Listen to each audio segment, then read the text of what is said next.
Greetings. I'm Angela, a 31-year-old woman, and I'm married to Scott, who is currently serving in the Air Force. Scott has been away on deployment for quite some time now, and let me tell you, it comes with its own set of challenges. Air Force life isn't always about happy reunions and tearful goodbyes. It's about finding strength in those in-between moments. Now, Scott is a brave soul with a quiet determination that I truly admire. During one of our phone calls, he brought up something unexpected. He suggested that I should work on improving my relationship with his mom, Kimberly, who has been feeling lonely since his dad passed away. I was a bit puzzled and asked him what he meant. He explained that he noticed both Kimberly and I could use more companionship during his deployment. He thought it might be a good idea for us to spend more time together. I hesitated because frankly things have been a bit strained between Scott and his mom ever since the infamous wedding incident. It all traces back to my wedding day, where the stress of planning, coordinating, and trying to keep my composure reached its peak. Kimberly, my mother-in-law, has a knack for pushing my buttons, and she certainly did that day. Let me share a bit of the backstory.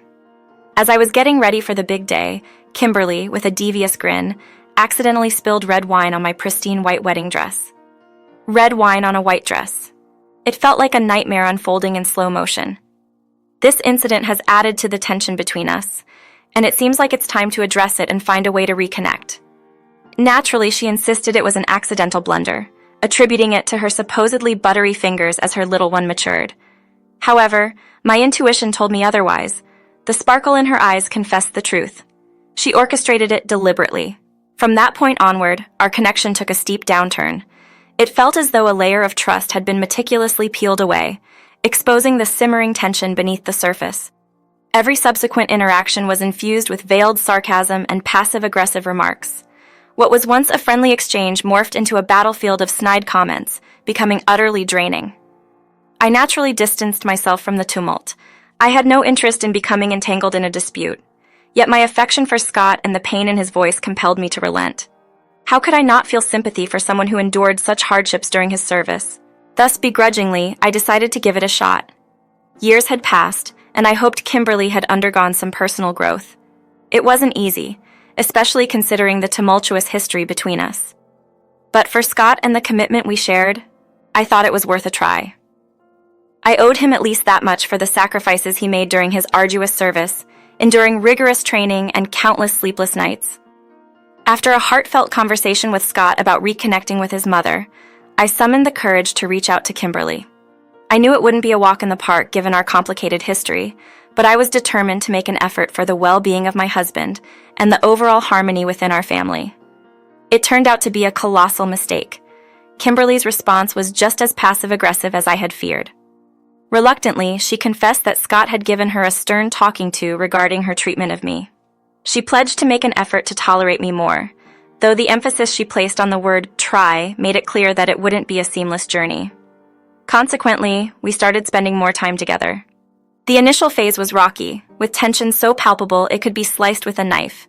However, gradually, we discovered some common ground, bonding over shared family stories and experiences. Things were relatively decent, at least for a while.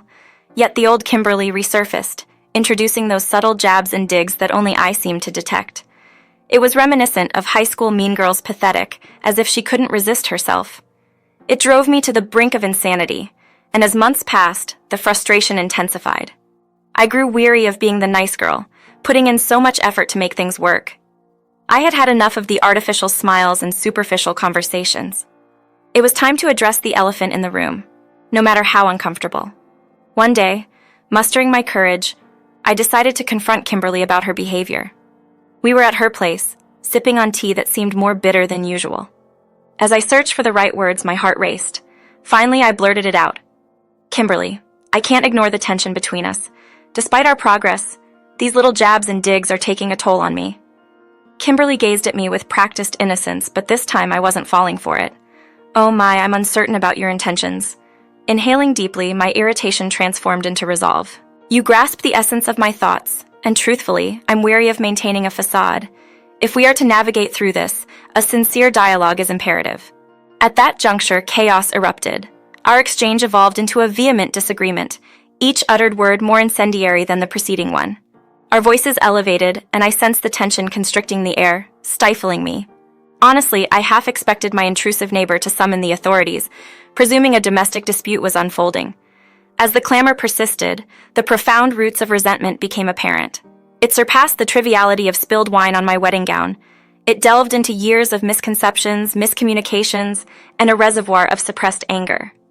In that moment, I acknowledged the irrevocable nature of our situation. The disagreement abated eventually, leaving the space burdened with the gravity of our exchanged words. Departing Kimberly's place that day, I felt depleted yet curiously emancipated. We had unburdened ourselves, and though not the most graceful exchange, it was undeniably authentic. A fusion of emotions enveloped me in the aftermath: relief, sorrow, and an odd sense of clarity. It dawned on me that certain wounds ran too deep for superficial remedies like tea sessions and polite conversations. Post the intense altercation with Kimberly, I found myself seated in my living room, the residue of our encounter lingering heavily.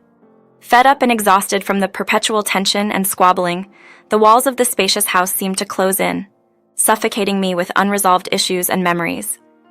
Days passed, and an overwhelming sense of loneliness permeated every corner of our rented home. Scott remained on deployment, miles away, leaving the house emptier than ever. It served as a stark realization of the void left by his absence and the vast distance that separated us.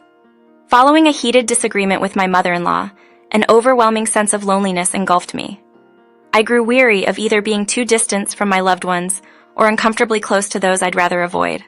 The notion of relocating began to germinate in my mind. Downsizing to a more modest space felt like a breath of fresh air, not solely driven by the desire to save money, although that was undoubtedly a bonus. It was about crafting a sanctuary that felt more manageable, cozier, and most importantly, liberated from Kimberly's constant drama. During one of our video calls, I broached the subject with Scott. Surprisingly, he embraced the idea. I tactfully omitted the conflict with Kimberly, emphasizing the potential financial relief. Yet Scott, in his perceptive way, posed the question I had evaded. "Hey babe, a part of me wonders if this has something to do with a certain someone. Did you and my mom clash again? Is she a factor in wanting to move?" I sighed, a mix of frustration and relief surfacing. "Yes, it's partly about her. I've tried, Scott, really, but she's so abrasive. Every conversation feels like a battle, and I've reached my limit." Scott nodded sympathetically through the screen. "I understand, Angela. You've done your best to bridge that gap. But if it's causing you this much stress, maybe it's time to prioritize your well-being. I don't know why my mom dislikes you so much, and I'll do what I can from here. I love you and want to support you in the best way possible. If moving out is what it takes, then so be it." And there it stood, his steadfast support and comprehension, just as I had grown accustomed to anticipating from him. It wasn't about evading the problem, but discovering a resolution that allowed both of us to breathe a little easier. His words reassured me that it was acceptable to prioritize myself and seek a healthier environment where I could thrive without perpetually being on edge. As our conversation progressed, I felt a renewed sense of determination.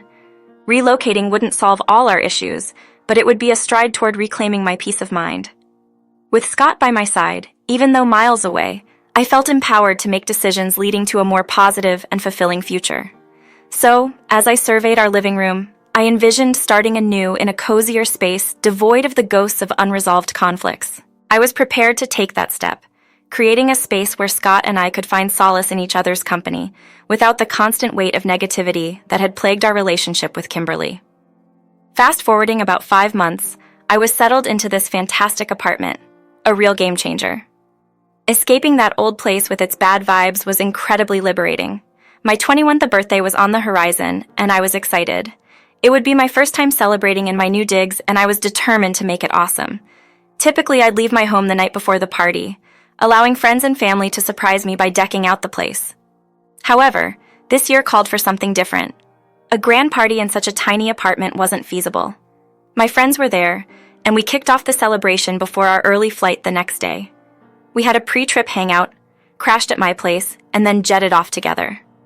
The living room buzzed with laughter and chatter as we geared up for the adventure. But as life goes, things can't remain unchanged forever. Amidst all the excitement, my phone buzzed with a text from Kimberly. Curious, I checked it out. "Call me now, something important to talk about." It was quick and to the point, but the urgency in it left me wondering what was up. I slipped away from the crew, heading to my bedroom to make the call. My heart raced a bit, pondering what could be so urgent. "Hello, Kimberly, what's going on?" I've had my share of your absurdity, Angela. What in the world is bothering you? Pardon me, you heard me right. What's the source of your issue? Why are you attempting to alienate my son from me? Well, it seems you're disturbed because I revealed the truth to him. What truth? Kimberly, you're unreasonable. I can't spare the time to deal with you. All right, I'm tired of your resentment. I don't mind that you're an unhappy person. Just let me be and allow me to relish my birthday weekend. On that note, I wanted to share something with you. Your birthday won't be as enjoyable year. Consider this a heads up and you should be thanking me. What on earth are you talking about? Well, after not receiving an invitation year, I felt a bit bitter. So, I decided to contribute in my own way. I broke into your residence and created chaos. Decorations, furniture, everything. Come to think of it, I actually did you a favor because your friends did a terrible job decorating year. Honestly, it looked like a completely different person was living in that house. I took a moment of silence, almost hearing Kimberly's satisfaction on the phone before she said, "Oh, it seems like I did my job and surprised the birthday girl. Happy birthday, Angela. I hope you have a great time." I erupted in laughter, and Kimberly appeared visibly annoyed. "What's amusing? Why the laughter? This is no time for joy. Tears would be more appropriate." "Oh, Kimberly, you naive soul. Pardon me, you believe you're quite astute, don't you? Let me express one thing. You genuinely caught me off guard, no doubt about it. I never expected such cruelty from you, but you've made a significant error, my dear." "Oh, really, and what might that be? This isn't my residence. Have you perhaps lost your senses?" "No, but you will once you grasp whose home you've invaded and defaced." So I disclosed the details to Kimberly regarding my move around 5 months ago. It seemed quite unexpected for her to learn that I had decided to pack up and bid farewell to the old house. The history of the old house was now replaced by a new sheriff, none other than Sheriff Jonathan, who recently arrived in town. He had secured the house and was planning to move in with his family.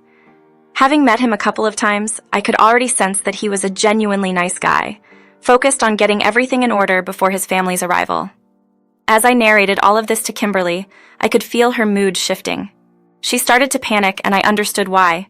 Kimberly had just realized that she had seriously crossed the line. Vandalizing a regular home was one thing, but taking on the new sheriff's residence was an entirely different level of audacity. I heard her shiver on the other end of the line, and it became clear that she was beginning to grasp the gravity of her actions. The panic in her voice was palpable as she exclaimed, "Oh my God, Angela, what have I done?" I let out a chuckle, though it wasn't a happy one. "Well, Kimberly, you chose to mess with the sheriff's home. You're on your own with this one." She began to cry and panic, pleading with me to help her fix the situation. Not once did she apologize for attempting to vandalize my home. What a piece of work. She wanted me to reach out to the sheriff and concoct a story about it being a big misunderstanding. Seriously, this was just too absurd. Kimberly was facing the repercussions of her actions, and I had no intention of coming to her rescue. Suppressing a chuckle, I listened to her tearful confessions over the phone, claiming her life was in ruins. I couldn't muster any sympathy. She had been playing these games for years, and now the consequences were catching up with her. It felt like a poetic justice of sorts, but when she pleaded for help, I simply shook my head. "Sorry, Kimberly, but this mess is of your own making, and you need to find your way out. I won't be involved." I must admit, though, you've given me the best birthday present by freeing me from your drama. Ending the call, I sighed with relief. Finally, I was liberated from Kimberly and her constant negativity. It was time to forge ahead and embrace a life without her dragging me down. Surveying my comfortable new apartment, I was confident that leaving the old place behind was the right decision. The next day marked the beginning of my vacation with friends, and we were geared up for fun and adventure. Determined to distance myself from Kimberly's chaos, I looked forward to leaving it all behind. Embarking on our journey, I consciously disregarded all attempts from her to reach me. I had made a resolute decision to cut ties with her and escape the toxicity she brought into my life. During our break, I connected with my husband, Scott, revealing every detail of Kimberly's troublesome behavior. Naturally, he was dismayed by his mother's absurd actions. It seemed she had crossed a boundary, and he took comfort in the realization that she was facing the consequences of her own deeds. As we relished our vacation, messages from acquaintances in our hometown flooded in, unraveling the unfolding drama of Kimberly's misadventures that culminated in her incarceration. The irony didn't escape anyone. She now resided in a jail cell without anyone to come to her aid. It seemed as though the universe was administering a fitting dose of karma. Discovering Kimberly's predicament filled me with a sense of gratification. Her reckless behavior, fueled by the belief in her immunity to consequences, had finally caught up with her. Now she grappled with the consequences solo, having severed ties and distanced herself from potential supporters. While I soaked in the sunshine alongside my companions, Kimberly endured solitary confinement with no support. A weight lifted from my shoulders as I realized I had emancipated myself from her harmful influence. I resolved not to allow her manipulative tactics and hurtful deeds to hinder me any further. As my holiday came to an end, I headed home with a sense of renewal and freedom. The chapter involving Kimberly was definitively sealed, and I enthusiastically looked forward to progressing without her, embracing a life filled with positivity and fulfillment. The feeling of freedom sprang forth as I took charge of my own joy, shedding the lingering negativity that had restrained me for an extended period. As time advanced, I dedicated myself to cultivating constructive connections with individuals who authentically valued my well-being. Scott and I, more resilient than before, stood together in our pledge to construct a joyful and thriving life. As for Kimberly, she had faced the consequences of her actions, a valuable lesson not destined to fade easily from memory.